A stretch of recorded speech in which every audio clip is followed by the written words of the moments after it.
Thank you. Good afternoon. As I thought about my remarks this morning, all I could see were my children, my 8-year-old son and my 11-year-old daughter, and the wondering of what does all of this look like through their eyes. I see their beauty and innocence, their intellect and brilliance, and I wonder how and when the world will snatch that away from them. And then my head begins to spin. I'm not just a mom, I've devoted my life and career to children, and I'm always palpably aware of their presence. I know they are watching what we do and what we don't do.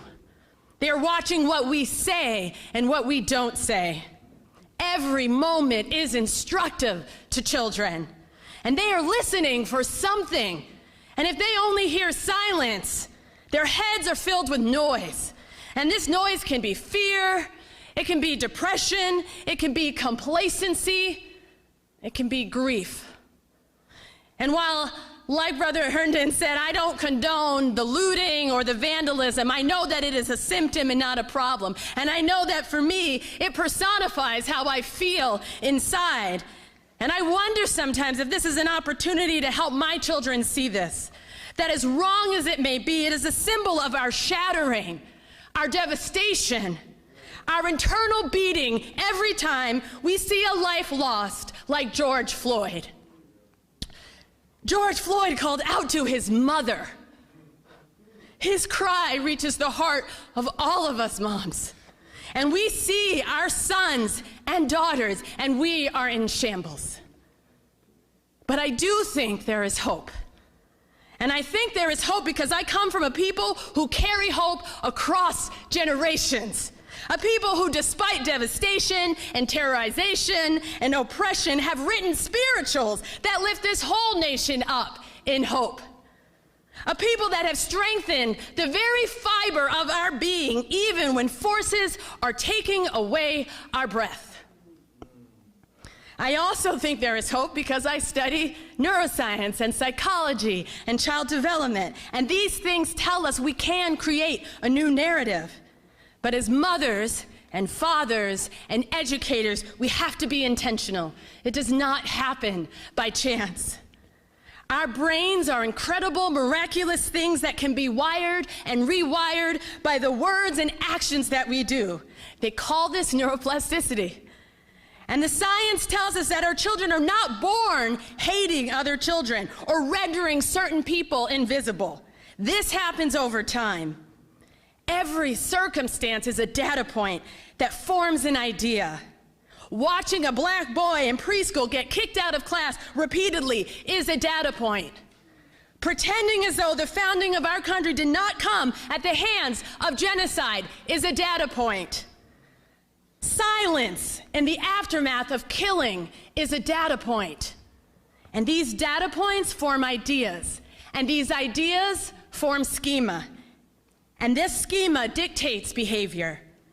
We are developing racist schema and reinforcing racist ideas in the minds of our children when we fail to talk to them about racism, when we fail to tell the truth about history, when we fail to point out injustice, whether it is overt or covert. You see, when we put children in the center of our lives, our comfort or discomfort becomes less important. Our words today can save lives tomorrow. Our children are the souls we'll send into a time that many of us will never see. When we are stressed, what's inside comes out. When Amy verbally attacked Mr. Cooper watching birds in Central Park, what was inside of her came out. Let that be a lesson to us all. But what was inside of Mr. Cooper also came out. Let him be an example of what happens when we build in our children the moral character of calm and grace and forgiveness, even when our lives are being threatened. The neuroscience and social science tells us that diversity matters. As human beings, we dehumanize what we don't know.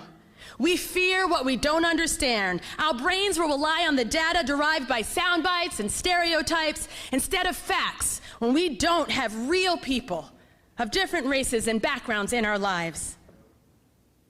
My friend Toya Fick wrote an op-ed in yesterday's Oregonian about the importance of retaining teachers of color. And I just thought, oh my goodness, this is so well timed, because this is something that we can actually do right now. This is a way to actively combat racialized violence in our schools. When we do this, we make our schools safer for our black children. We break down fear for our white children, and collectively, our children get one step closer to seeing the humanity of one another. And this is everything, because I believe that when a white child can see the humanity of my black son, it becomes much harder to crush him with their knees. Diversity is not just anti-racist, it is humane. The list can go on, but I will stop here. Let there be no question that there is something that we can do right here and right now to change the course of history, and I believe it lies with our children. It lies with the roadmap we are building in their brains every day. It lies in the ways that we wire and rewire their brains. We are giving them data every single day that informs their schema with the words we use or don't, the care we give or withhold, the people they see or don't. I can't think of any greater light in this darkness than them.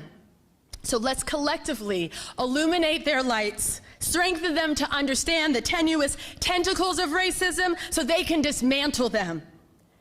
And let's love them, especially our black children. Love them, love them, love them so they are resilient and strong in the face of oppression. Don't dismiss their pain and don't exacerbate it.